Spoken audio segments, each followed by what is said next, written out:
Os homens foram feitos uns para os outros. Ensine-os ou suporte-os. Bem-vindos ao seu destino cotidiano. Hoje começando com Marco Aurélio, porque o que ele disse aqui tem tudo a ver com a semana que está começando aqui no nosso horóscopo semanal. Eu quero, antes de começar a falar sobre o que vai acontecer, lembrar você de que tudo que a gente fala sobre signos, planetas, acontecimentos no céu, com certeza podem apoiar o que você vive hoje na sua vida, porque são direcionamentos amplificados. Mas, na sua vida, cada signo e cada planeta representam um assunto muito específico. E é isso que a sua carta natal, ou natal, mapa astral, significam. O seu mapa é o território simbólico que você recebe assim que você nasce, com esses caracteres que vão representando as situações na sua vida. E a astrologia consiste justamente em decodificar o que esses símbolos representam para que ela sirva como uma ferramenta de você viver melhor, gerar mais resultados, se entender melhor e conhecer melhor o seu próprio tempo. Se você não conhece ainda o seu mapa de nascimento, aqui na descrição do vídeo você encontra um link para acessar todos os meus atendimentos astrológicos, dentre eles o de mapa natal. Depois que você conhecer o seu mapa natal, você vai perceber que a astrologia não é uma prateleira de significados, ela é uma caixa de ferramentas. Dito isso, vamos ao nosso horóscopo semanal. Existem 3 movimentos importantes acontecendo essa semana e é sobre eles que eu vou falar com vocês aqui. O primeiro deles é já na segunda-feira, no dia 20 de outubro. Mercúrio, desde o dia 6, entrou em Escorpião e vem transitando nesse signo, casa de Marte, até o dia de hoje. E amanhã, na segunda-feira, ele vai se encontrar com Marte por uma conjunção. Marte também está em Escorpião e ele é o dono desse signo, ou seja, tem domicílio nesse signo. Ele está recebendo Mercúrio dentro da sua casa. Mercúrio governa a nossa mente lógica, a nossa interpretação do mundo através da nossa razão. É ele que tem domínio sobre o nosso pensamento, as nossas ideias, tudo aquilo que a gente usa para aprender e apreender o mundo que está à nossa volta. E Marte é um planeta que não representa o pensamento, mas rege a nossa ação. Marte é a nossa ação, e quando está em Escorpião, uma ação instintiva, uma ação carregada de sensibilidade e de impulso estratégico. Esse encontro na segunda-feira entre esses 2 planetas traz uma espécie de fusão entre a razão analítica e a intuição e a sensibilidade. A razão e a intuição, embora muita gente queira separar e colocar em 2 caixas, dizer que uma é melhor que a outra, como se elas pudessem existir separadamente, elas coexistem. Nós temos no nosso cérebro tanto o lado racional quanto o lado intuitivo. Esse trânsito de segunda-feira pode trazer uma virada de chave para aquele problemão que você tem e você até hoje não conseguiu resolver. Sabe aquela situação que parece um labirinto, que você fica sempre se perguntando, se questionando qual será a melhor solução, qual será a melhor resposta, por que isso está acontecendo? Ou, de repente, você fica sempre contando com que a intuição vai trazer uma resposta que venha do seu coração e o seu emocional vai conduzir você. Não vá pelo caminho dos questionamentos somente. Não vá pelo caminho da sua intuição somente. Esse trânsito do dia 20 de outubro pode trazer para você a chave que você precisa para unir a razão e a intuição e, com isso, abrir a solução que você até hoje não conseguiu encontrar. Por exemplo, às vezes o seu problemão acontece na área financeira. E mesmo fazendo planilha, mesmo rastreando os seus gastos, as suas despesas e os seus rendimentos, mesmo se dedicando a tudo isso de forma racional e analítica, você não consegue entender ainda o que faz com que o seu dinheiro simplesmente suma da sua frente. Às vezes, a sua intuição pode levar você a perceber um padrão de comportamento seu, pode levar você a, contemplando a situação com um pouco mais de distância, ter uma percepção que você não vinha tendo nesse labirinto racional de planilhas. Então, é algo nesse sentido. Não estou dizendo que é só no setor financeiro, depende do que escorpião signifique na sua vida. Mas, muitas vezes, você procura encontrar a solução que você acha que vai ser a solução parecida com o que você está pensando, quando, na realidade, é uma solução que está escondida e você só consegue acessar quando você abre espaço para esse lado mais intuitivo ou criativo. Escorpião é um signo que dá para Marte essa ação instintiva e também para Mercúrio, especialmente nessa conjunção, um fomento do processo criativo. A criatividade vem dessa água fixa de Escorpião e pode ser usada de forma estratégica, ou seja, para solucionar problemas. Então, na segunda-feira, aproveita para entender se tem alguma situação que você queira resolver, que você queira dar um fim, que você precise de um encaminhamento, porque se a sua intuição e a sua razão puderem operar juntas, você vai encontrar essa resposta que você vem buscando, talvez, há muito tempo. Na terça-feira, dia 21, às 9 horas da manhã, horário de Brasília, a gente vai ter a lua nova acontecendo em Libra. Toda lua nova é o encontro da lua com o sol. A lua encontra-se com o sol, forma uma conjunção com ele e abre uma nova lunação. Lunação é o ciclo da lua, que tem a duração de 28, 29 dias. A gente sai da lunação de Virgem e entra na lunação de Libra. O que representa uma lunação? Uma lunação é um ciclo novo. Uma lunação sempre é um convite para a gente se revisitar. A lua é um astro que representa, dentre várias coisas, o nosso inconsciente, nosso campo emocional e também a forma como a gente reage aos acontecimentos na nossa vida. A lua é um astro importantíssimo.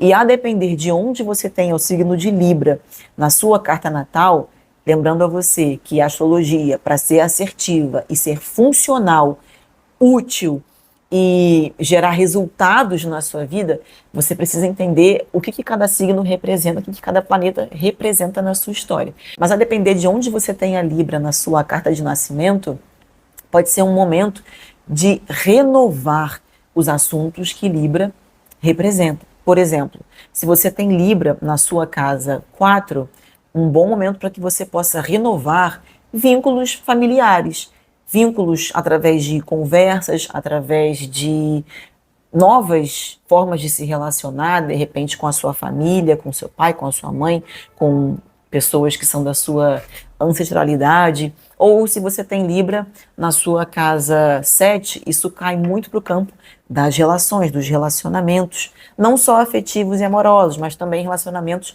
de parceria com o seu sócio, com um funcionário que seja um subordinado direto seu. Você pode encontrar várias formas de você viver essa lunação a depender do que Libra represente na sua vida. Se você tem Libra na sua casa 1, a casa 1 representa você mesmo, o seu corpo físico. Então, são vários pontos que Libra pode representar na sua vida. Mas de uma maneira mais amplificada, Libra é um signo do elemento ar, um signo cardinal regido por Vênus. Portanto, Libra é um signo humano que fala muito sobre as nossas trocas, as interações que a gente tem com o mundo. É muito típico do elemento ar buscar essas interações. Libra é um signo que, por ser regido por Vênus, valoriza os relacionamentos.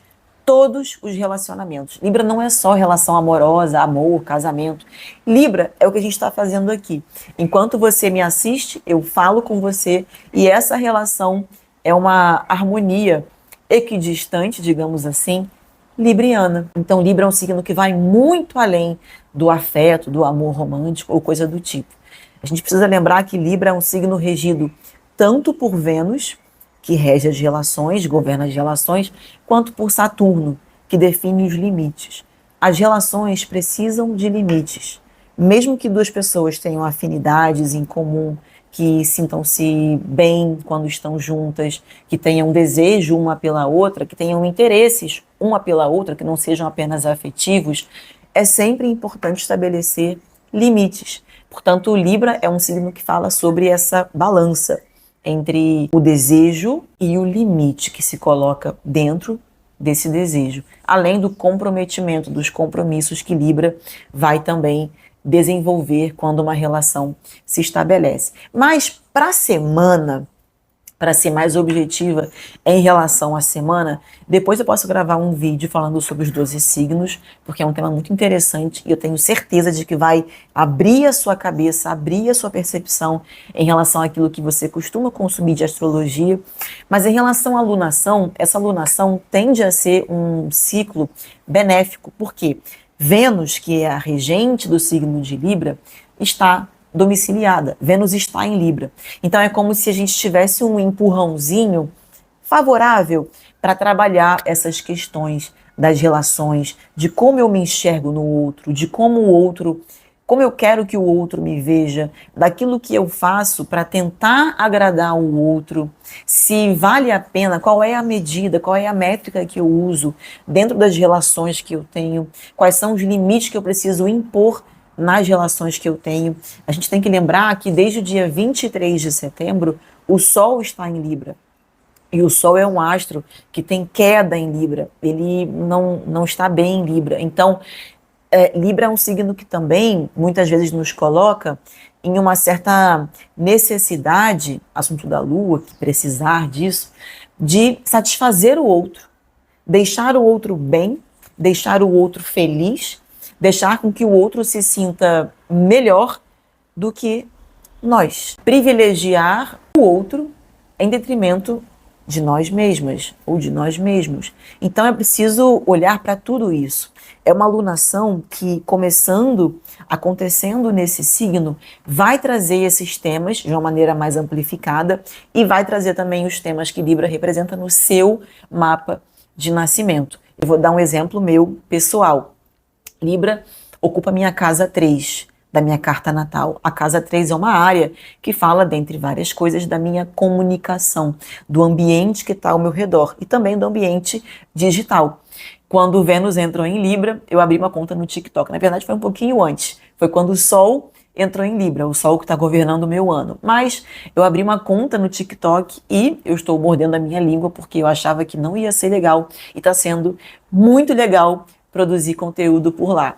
A Casa 3 é uma área de comunicação com o que está ao meu redor, por exemplo, o mundo digital, o mundo online, a escrita, a leitura, os aprendizados. Então veja qual é a casa que Libra ocupa na sua carta natal, porque você pode se beneficiar dessa alunação. E sabendo que pode ser um benefício, você abre mais oportunidades intencionais para que você possa melhorar ainda mais essas coisas boas que tendem a acontecer aí na sua vida. Eu lembro a você mais uma vez, a astrologia, quando é bem utilizada, sai desse estigma de prateleira de significados e entra como uma caixa de ferramentas intencionais.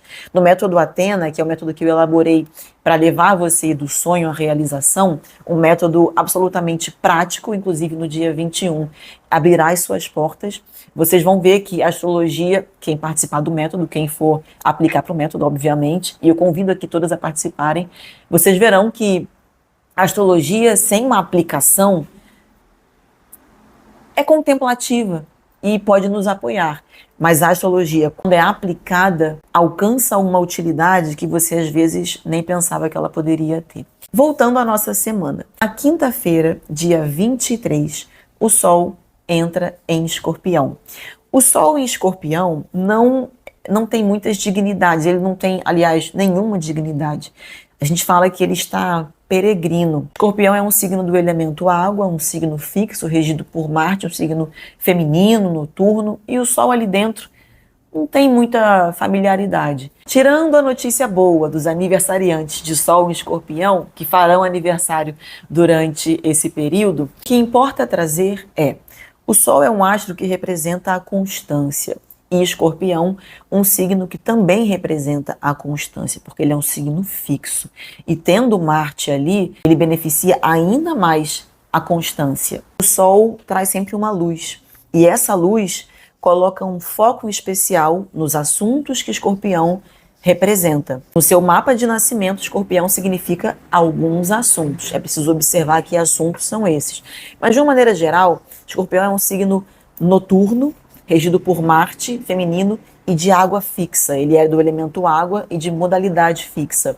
Pode ser um momento interessante para se debruçar em assuntos ocultos. Quando eu falo aqui ocultos, são assuntos que, sim, podem ter a ver com um certo ocultismo, assuntos ligados ao mistério, assuntos ligados a algum tipo de tabu que se queira debruçar para saber mais, conhecer mais ou estudar, mas também dentro da área acadêmica, para pesquisas. Escorpião é um signo que traz uma habilidade, uma capacidade de perseguir um entendimento que muitas vezes pode ser traduzido em uma pesquisa acadêmica. Então, todo esse trabalho de investigação acurada é um trabalho de Escorpião. Mas o ponto que eu considero mais interessante desse trânsito é o fato de que o Sol, que entrará em Escorpião, começará a fazer um trígono com Júpiter, que está em Câncer desde o dia 10 de junho de 2025. E Júpiter em Câncer vem desenvolvendo, amplificando, expandindo nossos vínculos afetivos. Quando o Sol olha para Júpiter por trígono, isso deve acontecer mais para meados de novembro. Isso traz uma reflexão muito interessante que a gente pode colocar. Dentro dessa amplificação de vínculos, desse desenvolvimento de vínculos e até, por que não, a cura de vínculos familiares, inclusive, vínculos antigos que eram mal resolvidos, desde junho vem começando a ter um favorecimento para que sejam refeitos. Quais são os vínculos que o Sol em Escorpião mostra que são vínculos ainda de muito apego, vínculos afetivos e emocionais que nós temos com algumas pessoas que traduzem uma certa dependência emocional, uma certa necessidade do outro ou de ter o outro sob o nosso domínio, sob a nossa guarda. Que vínculos são esses que a gente traz com a gente ainda, mesmo que a pessoa desse vínculo, a outra pessoa que seja no vínculo não saiba, porque é algo muito subjetivo, interno? Que vínculos são esses que a gente pode começar a olhar essa semana que a gente vem arrastando e não caibam mais na nossa vida? Júpiter pode favorecer essa ressignificação dos vínculos, mas o Sol também começará a mostrar que existem relações de apego emocional que você talvez precise desfazer, porque muitas vezes são esses apegos que nos mantêm vivendo ainda no passado. E quem vive no passado não está vivendo o presente e tampouco pode construir o futuro que deseja. Como disse Marco Aurélio, a gente sempre vai conviver uns com os outros. E se não é ensinando ao outro qual é o limite saudável que deve existir entre mim e ele, para que a nossa relação frutifique e possa prosperar, será suportando a falta de limite que eu coloco e tendo que tolerar uma relação que não é saudável, que não prospera e que não leva ninguém a lugar algum. Me conta aqui nos comentários qual vai ser o primeiro limite que você vai colocar nas suas relações para que você não seja mais refém delas essa semana. A gente se vê na semana que vem.